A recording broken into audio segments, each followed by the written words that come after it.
Hello and good evening. Thank you so much for joining us for the Brooklyn Technical High School Virtual College Fair.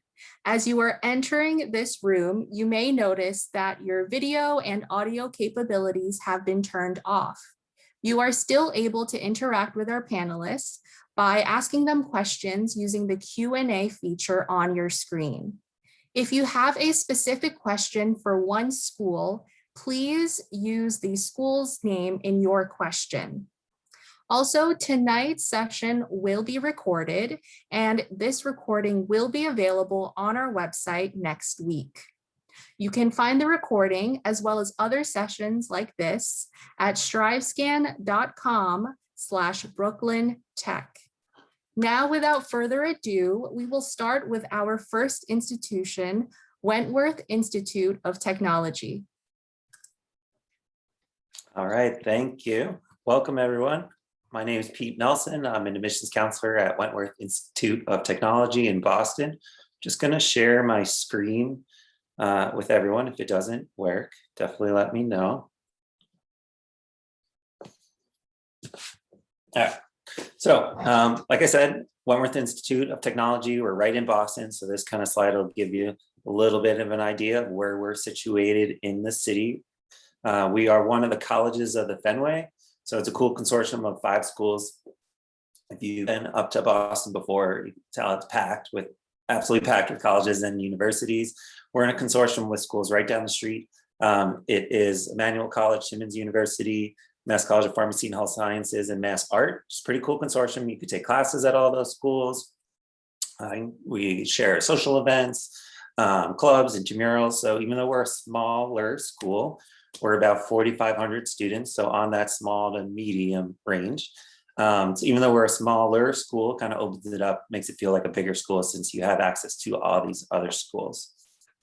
So this slide here shows all of our majors. We have 20 majors, all in the STEM, design, and management fields. So we are a school where you have to apply to a major. We don't have an undecided option. Doesn't say that you're stuck in your major. You can certainly switch majors if it's different than what you apply for, but you do apply to a major and you're accepted right into that major. All of our programs follow a hands-on project-based curriculum. So as say an engineering student, your first semester there, you're in engineering, you're going to get used to all these lab spaces on campus, maker spaces, you've got access to all the machinery on campus to use right away. So it's a great way to get real experience in your classes with that hands-on atmosphere. So by the time you get to your co-op semesters, which I'll go into in a second, that you're ready to get out in the field and actually work. And this slide here, you'll notice 2 master's degrees. We do have some other master's degrees that are 4+1. The architecture one being our most popular, because to be a certified architect, you do need a master's degree. So we do have a 1-year extra, 1-year master's program in architecture. You stay after your 4 years. And all of these majors you see here, these are all bachelor degree programs. So like I was saying for co-op, so co-op's a little different than internships. So every student at Wentworth completes 2 co-ops, one you do your junior year and one you do your senior year. So what these are, and they're full semester. So what these are, you're working full-time for a company, for a job in your field. So this slide here shows just kind of a small sample of co-op companies. Co-ops are all over the country. So some students choose to go back home, do their co-op back where they're from. Some students just try something totally new, other side of the country from where they're from. You have a co-op and careers advisor that's going to help you in your search for when you're searching for a co-op. It's a great way to make sure you get real experience to put on your resume. 97% of Wentworth students within 6 months of graduating are working full-time in their field or in grad school, and a lot of that is due to this co-op program. A lot of the students go to work for their company that they did their co-op for. So it's a great way to get real experience and build a network of professionals.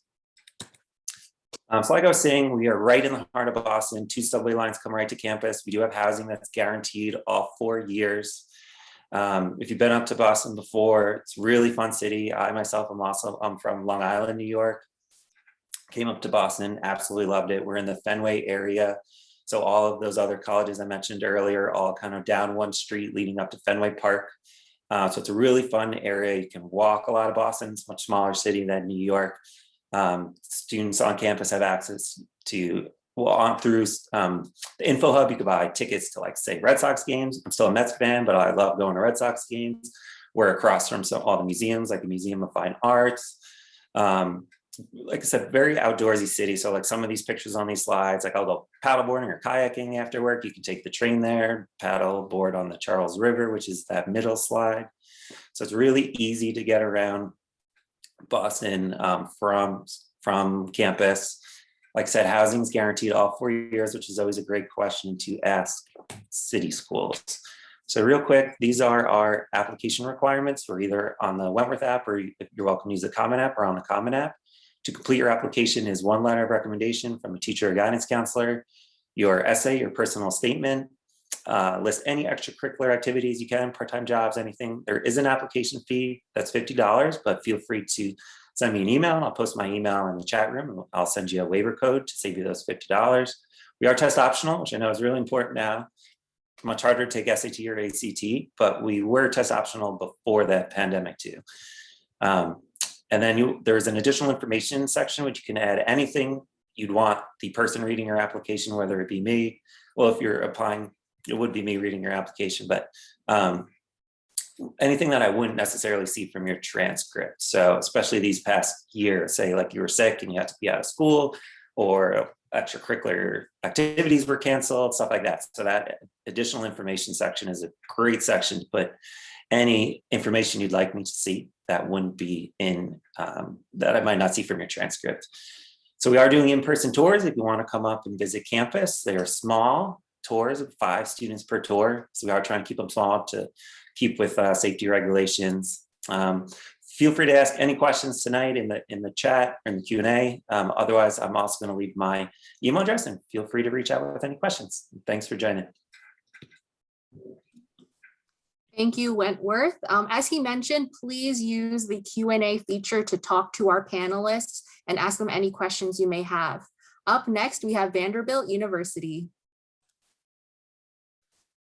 Thank you so much. Let's see, can I get a thumbs up if you all, or Kyle, can you actually see if that's you, my screen? Does it look okay? Okay, great. Thank you so much. And I'm starting my timer, which will help me. Welcome, everyone, to this wonderful session. I'm so happy to be with my colleagues. My name is Jan Suter. I'm an admissions officer at Vanderbilt University in fabulous Nashville, Tennessee. And what you see here is a photograph, an actual photo of our lovely campus. I am missing our campus. I'm missing seeing our students. I'm missing my colleagues. And we are not hosting visitors on campus right now, although certainly families are showing up, but really, really miss the in-person connection with you all, and hoping to be back to it.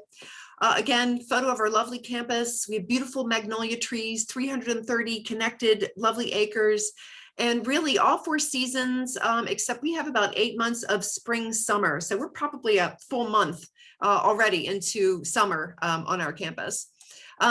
This next slide actually gives you an idea of Vanderbilt by some of the numbers. We are a comprehensive liberal arts, mid-size residential research institution.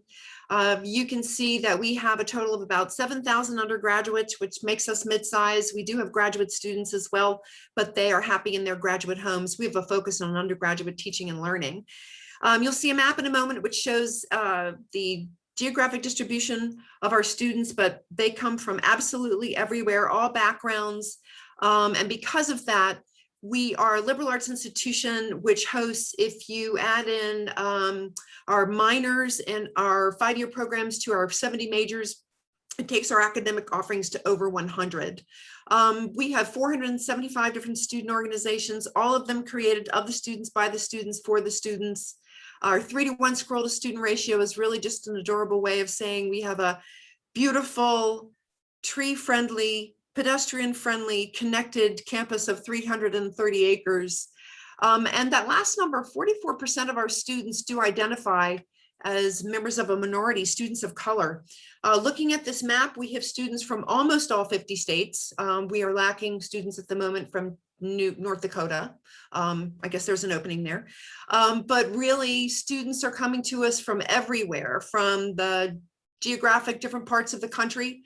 Most of our students are not from Tennessee or from the Southeast. They come from everywhere. We have a population of about 11% international students. Students are coming to Vanderbilt from the depth and breadth of high schools and backgrounds and experiences. They are intersectional. Again, they come to our campus, they become critical thinkers and problem solvers. They support one another, they challenge one another. It's really how I describe our culture and our environment. And they go out there, they make Vanderbilt a better place. And beyond that, they really go out into the world and make it a better place too. We are a liberal arts institution. Quick definition of liberal arts means gaining knowledge and skills from a lot of different areas. Our students will change their minds with regard to their majors, and you're going to have a lot of support and advising to do that. Those 100 different majors, minors, and 5-year programs are sprinkled among these 4 different academic colleges. About 30% of our students do double major, another 50% have a major and a minor. But I really like to emphasize that you have 2 full years to land on a major, and learning isn't just about what's your major at Vanderbilt. It's about immersive experiences. It's about study abroad. It's about research, internships, getting involved in student organizations, doing community service. 50% of your Vanderbilt experience will happen outside of the classroom. That's an important thing to know about us. And we have formalized those experiences by requiring every student to have at least one immersive experience. And again, we have a lot of support for students to identify at least one immersive experience, like the ones I've just described, realizing that a lot of them will have multiple immersive experiences. In a typical year, about 95% of our students will live on campus for all 4 years. We do provide housing for all of our students. This year was very, very different. We de-densified to make campus safe. The idea is that we're going to bring students back in the fall. But we have a residential college model that means in a typical year, students are living and learning together. They're having experiences together. Faculty are living with students. All 1,600 first-year students will live in a section of campus called the Commons. You would live in one of 10 houses, probably with the first-year roommate. Each one of those houses will actually have a faculty head of house who is there to support you, not just in the classroom, but out of the classroom as well. Again, our students are active and engaged and busy. We do have every kind of sport you can think of, Division I, SEC sports, club sports, intramurals. We have a fantastic number of speakers and performers coming to our campus. And the Vanderbilt Programming Board is entirely staffed by our wonderful students, or they are very, very instrumental in deciding who comes to campus. One of my favorite experiences from a couple of years ago was getting to see Beyonce and Jay-Z perform at our stadium during their On the Run tour. Unforgettable. You are in the city of Nashville. So we have a beautiful self-contained campus. The city of Nashville surrounds us. Students connect through fun, food, festivals, music. We are Music City. 20,000 annual live musical performances. Students will have internships, research opportunities, and we have a percentage of students who will actually stick around for graduate school and jobs after Vanderbilt. We offer unbelievable financial aid and make these promises to students in terms of being need blind, meeting 100% of need, and not including loans in our need-based scholarships. All students can apply for those. And finally, please connect with us virtually. I'll put my information in the chat. Thank you so much for your time. Thank you, Vanderbilt. Up next, we have Alfred University.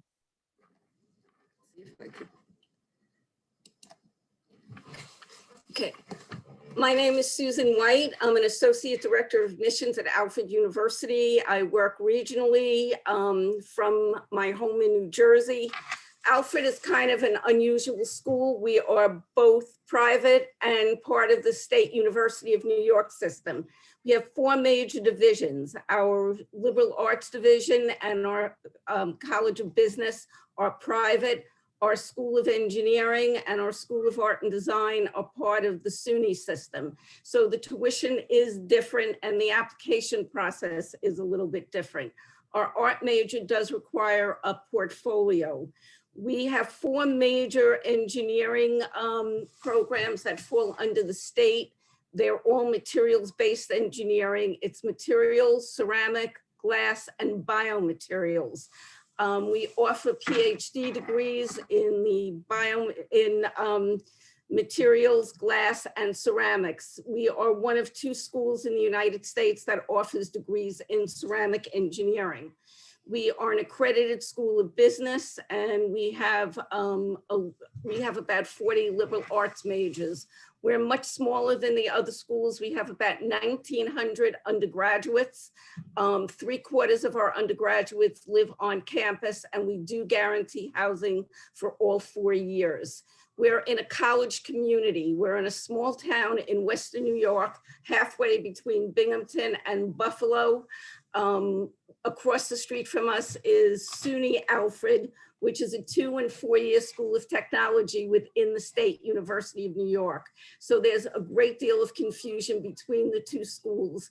They offer 2-year and 4-year degrees. We offer bachelor's, master's, and PhD degrees. But the two schools together have about 5,500 students, and it far outnumbers the number of people who live in the community of Alfred. We have about 85 clubs and organizations at any given time. They change according to the students who are on campus. We have an outstanding equestrian center, and we compete, our teams compete. Basically, we are known for the fact that students can double major, they can major and minor. We want you to leave Alfred knowing that you've gotten everything that you want from us. So we encourage you to not only have a major, but to get involved in many other things as well. We have an outstanding career services office that will work with you from the day you get onto campus, where they will help you find summer jobs. We encourage all students to do internships or co-ops. We run job fairs on campus for students, both students who want to go on to graduate school, as well as students who are looking for jobs after graduation. So we are a full service campus, even though we are small and in a small town. We are about 5 hours from New York City on Route 17, which is at the bottom of New York State on top of Pennsylvania. So in general, we are small, but a full service campus. All of our students, regardless of their major, can add a year on after their bachelor's degree and complete an MBA with us. And many of our engineering students do take advantage of that. But all of our majors, students from any major can actually go on to the MBA program. Basically, we are small, but a full service campus in every way. Thank you.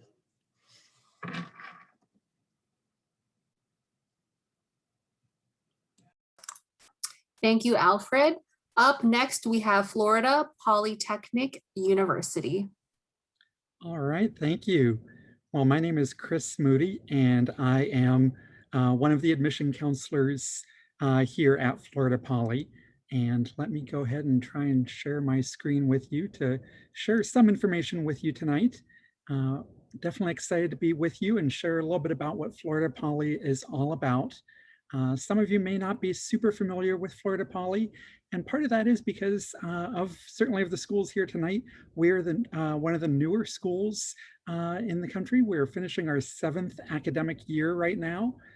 So really a new and kind of up and coming school, as you can see from some of the rankings and recognition that we've received over really just the past year and a half, really kind of starting to make our mark nationally and internationally. A couple other things that really makes Florida Poly unique. We are 100% focused on STEM. So all of our majors, I'll show you a slide with our majors in just a minute, but all of our majors are somehow related to computer science, engineering, physics, mathematics, that type of stuff. So if that's the type of stuff you're interested in, you would know that 100% of the fellow students, the fellow student body here at Florida Poly has the same passion, the same interests that you do. Another thing that makes Florida Poly unique is going to be our size. So especially knowing the 2 schools that are coming up after me tonight, I'm confident in saying that of the schools on the panel tonight, we are the smallest schools. So we've got 1,400 total students on our campus. So if you're looking for a spot that is going to be super easy to get involved, super easy to make a name for yourself, while at the same time getting that personalized attention, that individual attention from your faculty members. This is definitely a spot that you'd want to look at. We really do believe in that personalized attention. One thing, if you get a chance to come to our campus, you'll definitely notice we don't even have any lecture halls or anything like that on campus. We really believe in keeping classes and class sizes small. You can see the average class size there's about 21 students. But I think more notable is the fact that the absolute largest class that we offer on campus has 40 students in it. So you're never going to be in a large lecture style class. So if you're looking for that smaller atmosphere, we're definitely a spot to look at. In the corner there, it says 99% of our students earn an internship. The reason that's not 100, we actually don't require our graduate students to have an internship, but it actually is embedded into all of our undergraduate degree programs to have that internship experience. Typically during your junior year, but it can vary, you're going to have that internship experience, getting a chance to kind of practice what you've learned inside the classroom, getting that real world hands-on experience. And this is a good opportunity for me to talk a little bit about our location here in Florida. Florida Poly is located in Lakeland, Florida, which has about 100,000 people in it. So a pretty good size, pretty decent city to begin with. But we're really centrally located. So if you go about 35 minutes to our east, you are in Orlando, Florida. And then if you go about 35 minutes west of us, you're over in Tampa, Florida. So we've got real easy access on I-4 to get to either of those major metropolitan cities, not only for all of the entertainment and everything else that they have to offer, but they also have a lot of businesses, obviously. So a lot of opportunities for those internships. Like a couple of the other schools said earlier tonight, when you're looking for those internships, we certainly have a lot of connections here in Central Florida, but if you're looking to get out, looking to go back home, or looking to get maybe to the West Coast or somewhere else, just let us know and we can kind of help you find opportunities and experiences that might be a good fit for you. We've got about 35 different programs of study here at Florida Poly, and you can see them all on your screen right now. And like I said, they are all related to STEM in one way, shape, or form. So it really does create pretty cool atmosphere, pretty cool vibe here on our campus. We've also worked real closely with the state of Florida to really kind of streamline those general education courses that you'll be taking. So at a lot of other schools, you'll take about 2 years of those general education courses and 2 years of your major specific courses. Here at Florida Poly, it's about a year, maybe just a little bit more than a year of those general education courses, which means that you've got over 2.5 years, almost 3 full years, focusing on that major area of study that's of interest for you. So we really believe that that's a good model, especially in the STEM field, to get extra time in that field that you're wanting to ultimately work in once you graduate. We also are fortunate that we are able to offer in-person campus tours. So if you are interested in Florida Poly and you're able to come down to the Florida area, maybe during the summer or your spring break, something like that, definitely come check us out. We would love to have you on campus. We certainly, at least at the moment, certainly are following all COVID protocols as far as social distancing, masks, all that kind of stuff. It's just one family at a time for the tours. So you don't have to worry that you'll be in a room with 20 other people or something other than that. It's just you and your family, and we'll show you around campus, show you everything that we have to offer here. So definitely something that we're excited to show off our campus. And certainly be more than happy to answer any questions that you have in the chat feature or the Q&A feature. And you can see my contact information on the screen behind me. So feel free to give me a call or even send me a text message at that number or shoot me an email. I'll be more than happy to answer any questions that you have as you go through the process, either tonight or that you think of in the future. Have a great evening, and I've enjoyed being a part of this. Thank you. As a reminder, students, please use the Q&A feature to talk with our panelists and ask any questions you may have. Up next, we have Ohio State University.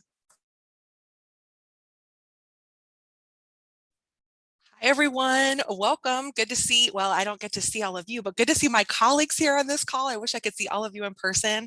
I love learning about different schools through this process, so this has been a lot of fun for me. I am so excited to be here with you to represent The Ohio State University. Hopefully you see the Buckeye spirit. We are a top-ranking public research university located in Columbus, Ohio. And my name is Lauren Heatherly, and I am actually the New York, New Jersey Regional Recruitment Manager, and I'm based in Brooklyn. I live in Crown Heights, so I'm not far away at all, and I work solely with New York and New Jersey students. So I'm so glad to be here with all of you. You can see my contact information on this screen. I look forward to continuing to connect with you.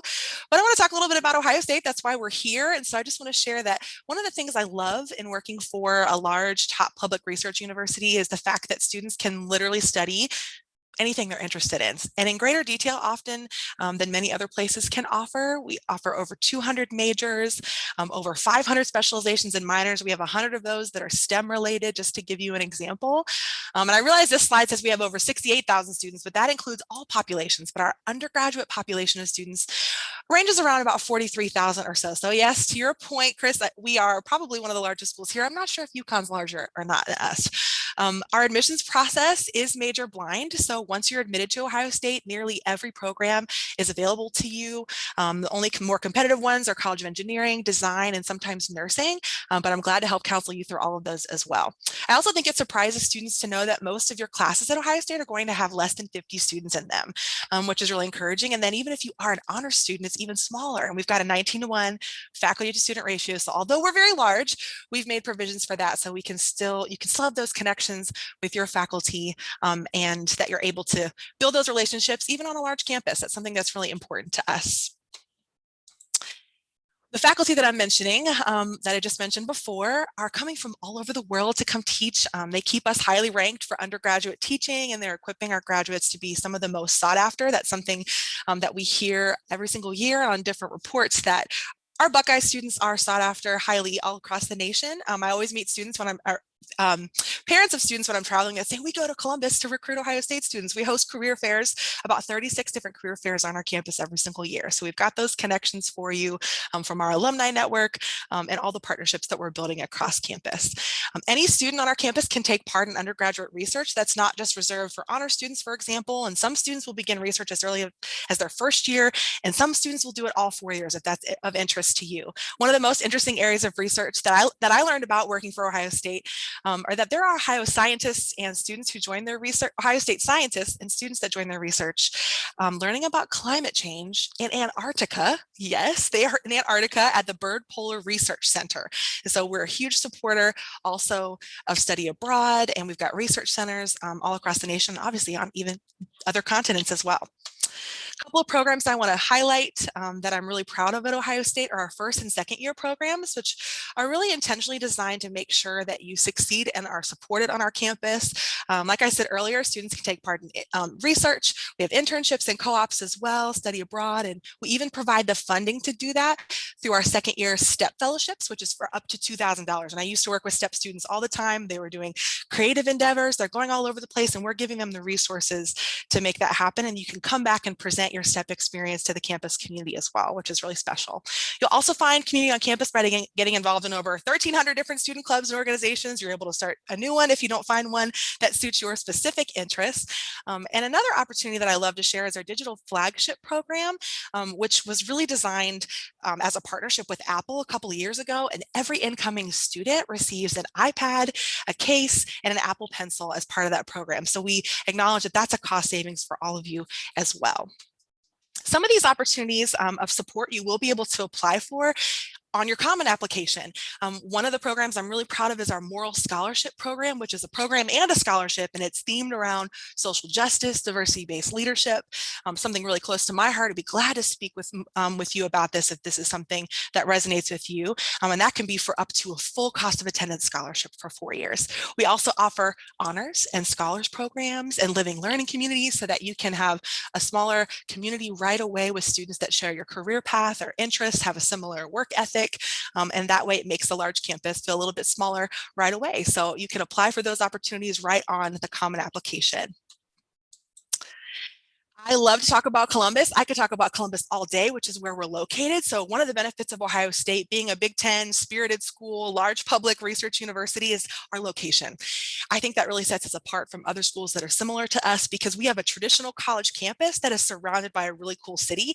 Columbus is the 14th largest city in the US. It's a thriving city. It's a diverse city. There's so many different cultural festivals. We've got Broadway touring shows that come through, which might make it feel a little closer to home. We've got concerts that are hosted on our campus as well.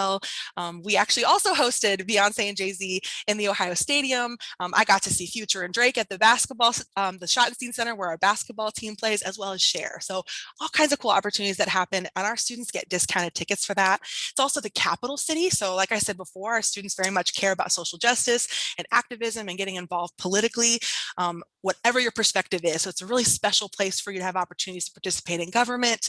And also we're home to a lot of Fortune 500 companies as well. So that works really well for our students to get internships, sometimes even earlier and more often than folks that might be located maybe in a smaller town. So I'm really proud of Columbus and the area that we're located. The last slide I'll put up here, because I know my time is running out, is our November 1st early action deadline. That is for scholarships as well. So we've got some amazing out-of-state scholarships specifically for you all. I would love to help walk you through the process of the application. I hope you saved my info and I'll put it at the end as well. But thank you all so much for listening to me talk about the Ohio State University. Thank you. Last but not least, we have University of Connecticut. Thank you. Again, Bob Hobson from the University of Connecticut. I'm one of the senior admissions officers with UConn. Let me get my share screen up here really quick if I can. Where are we here? Here we go. And from the University of Connecticut, I hope that is coming through clear to everybody. Thank you. Again, Bob Hobson from UConn, senior admissions officer. I've been with the University of Connecticut for a number of years. My primary recruiting territory is, of course, New York City, all 5 boroughs. So as I've had a chance to certainly visit a number of schools in New York, this is certainly a little bit different than we've done in the past. We've had a chance to come to your school, but thank you for having me tonight. I just want to give a really quick rundown on what the University of Connecticut is certainly about. And of course, as Ohio State was talking about the size of our colleges, no, we are not as large as Ohio State, but we are a significantly large college here certainly for the Northeast. But what I would like to talk about with the University of Connecticut, for UConn, we are what you would consider that traditional college campus or certainly university. I think Ohio State had mentioned that as well. But for us, just the same, when we talk about traditional college campus setting, it is about certainly our academic programs and certainly about research opportunities, as we are a research extensive university. It is about the residential component. It's about living on campus and being a part of our campus community. It's being very active in our campus. It is about being involved in clubs and organizations and activities and all the different types of events that really comes to being part of the campus community, and certainly as far as our athletic programs, and certainly that's a big part of course, any college, but for our students, certainly to getting a chance to take part in it or participate throughout certainly all of our different seasons. But when I go by traditional, that's a big part of what to me UConn is about. As the University of Connecticut, we are a 4-year public university. We're located as our main campus in Storrs, Connecticut. And we are a college that's made up of basically 5 campuses. We have 4 satellite campuses, but the main campus is basically Storrs. We have 24,000 certainly students, undergraduates that attend our campus. 20,000 are located basically on the Storrs campus. Most of our satellite campuses students would eventually transition to Storrs, but there are some programs that we do offer at our regional campuses as well. Being that we certainly are a land, sea, and space grant research extensive university. The Erie Point campus also has a marine biology research facility, which many of our students get a chance to do research on. We have 3 research vessels and a lot of research certainly that's done in the Sound as well as in the Atlantic as well. But for UConn, that is certainly how we are. For Connecticut, we're 2.5 hours from about New York City, about an hour and a half from Boston, about a half hour maybe from Hartford. When we talk about our traditional programs and we talk about our academic programs, the University of Connecticut is basically made up of 10 schools and colleges, programs in agriculture, health and natural resources, engineering, education, business, programs in liberal arts and sciences, which is our largest college, a school of fine arts. We have also nursing, pharmacy, and a school of social work as well. And of that 10 different schools and colleges, really 9 schools and colleges, almost over 120 plus or 115 different plus majors that you can choose from, not to mention minors and concentrations as well. And being a research-intensive university, for many of our students, especially those in the honors program, may have the opportunity or required in honors to do research at the University of Connecticut as well. And again, that's in across any of the disciplines at the University of Connecticut. And again, certainly with a lot of different options and choices. And even for some students coming in who are undecided, opportunities to be able to explore as well in our ACES program. As I mentioned before, the majority of our students do live on campus. Out of the 20,000 students at the main campus and stores, I would say close to about 13,000 students live on campus. And the idea really for the University of Connecticut, for any student, is as you come to our campus, the idea is that you're going away to college, you'll have a chance to live on our campus. We are pretty much a rural college setting. So for UConn, it's not so much about the fact that you're in a major city or hub. For us, the eastern part of Connecticut definitely has agricultural roots, no pun intended. But for UConn, a very bubolic country setting, but a large campus setting within itself, like a small city within itself. And that's a big part of what UConn certainly is about. We have 10 residential complexes, each, of course, having their own dining facility.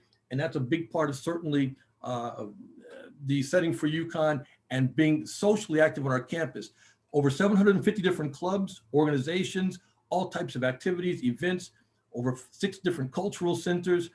The idea, again, for any student attending our university, it's not just what you're going to do in the classroom, but it's what you'll do beyond the classroom. And for a significant number of our students who are on our campus, it's not just that as far as social events or clubs or activities, it's also opportunities in community service as well. Our students do over 1.3 million hours of community service within our campus. It's almost an expectation. That's a big part of what we're looking for as far as that balance for the students who certainly attend UConn. Now, again, as I'm trying to be cognizant of our time, and I'm not quite sure how much time I have left here. I'm going to kind of wrap this up pretty quickly if I can. For students applying to University of Connecticut, we are the common application or coalition application. And typically for any students applying, as far as what we're looking for, as far as official transcripts, personal statement, letters of recommendations, for the SATs or ACTs, we are test optional, and the application fee for us is, as you can see, $80. So I'll let that go as far as what the University of Connecticut is. I think that's my time. Again, thank you for allowing me to be on, and of course, I'll open for any questions that you may have. Thank you. Oh, where's my share? All right, so we still have some extra time for this evening session. So I wanted to invite all our panelists again to sort of do a roundtable question to all of them. So I wanted to ask if they could give an interesting or fun fact about their institution. And you guys can answer in the order that you presented. So we will start with Wentworth.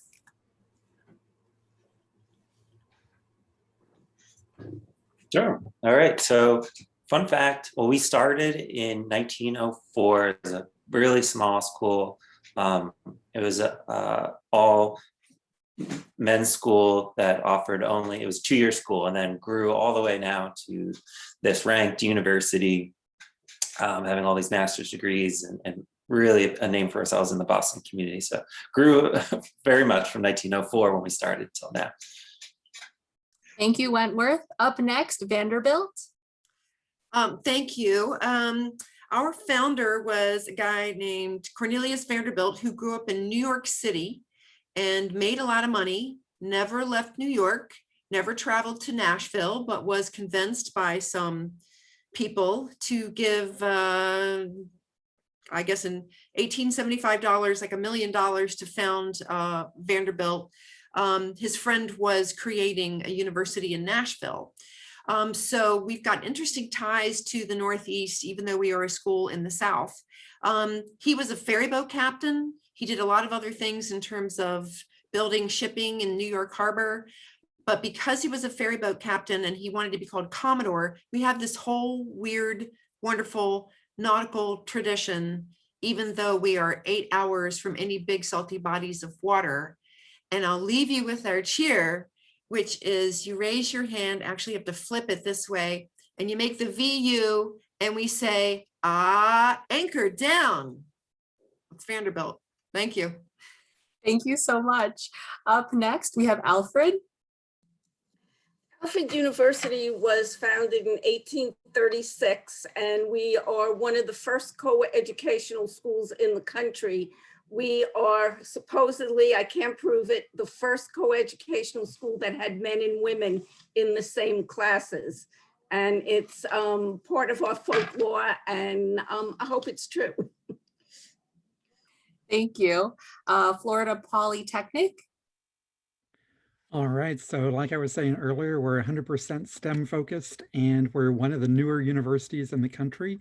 So we wanted to do something a little bit unique, a little bit different, and also something that our students would appreciate. So we're actually the first university in the country to have a 100% digital library. So you can't actually check out a physical textbook. We've got all of the same resources and everything else that many other schools would have, but they're all digital. Thank you. Ohio State. I love these fun facts. There's so many that are rolling through my mind, but I'm going to do a cheer as well. But the fun fact I want to mention is that our mascot is Brutus Buckeye, which is a poisonous nut. And we wear these necklaces with, I mean, I don't think it's poisonous now, it's dried, but we wear these necklaces. And a Buckeye is also a candy. It's a peanut butter like ball coated with chocolate. So, I mean, I'm sure a poisonous nut could destroy all the other mascots, including UConn's, I'm sure. But, which I don't even know what it is. The cheer that we do, similar in Vanderbilt, but a little bit different, we like to spell our name. And so if you've ever heard somebody say OH and then somebody responds with a IO, that's a call and response that we do if you ever see a fellow Buckeye, and it makes a connection with anybody, anywhere, all over the world. So pretty special things going on. And last but not least, University of Connecticut. So for the University of Connecticut, we were established in 1881. We started out as just a small agricultural school by the Storrs brothers. And again, this is going back quite some time ago. Obviously, we're much more than just an agricultural school, but a big part of the University of Connecticut, for a lot of our visitors and most students who do come and do tours, they get a chance to come to our dairy bar. The University of Connecticut, with its own recipe, has the ice cream that we certainly make right on campus. It is some of the best ice cream that you will find anywhere. And if you have anybody from Penn State who tells you that their ice cream is better, it is not. It's the University of Connecticut. That's where I got to put out there. Hey, I sometimes used to have these little duels between Penn State, UConn, basically, and ice cream. That's what it's about there. That's the fun fact. Got to go to the UConn Dairy Bar. All right, thank you. And thank you to Okay. all the panelists for I worked at Penn State for many years, so we're gonna rumble after this. Sorry. it's okay.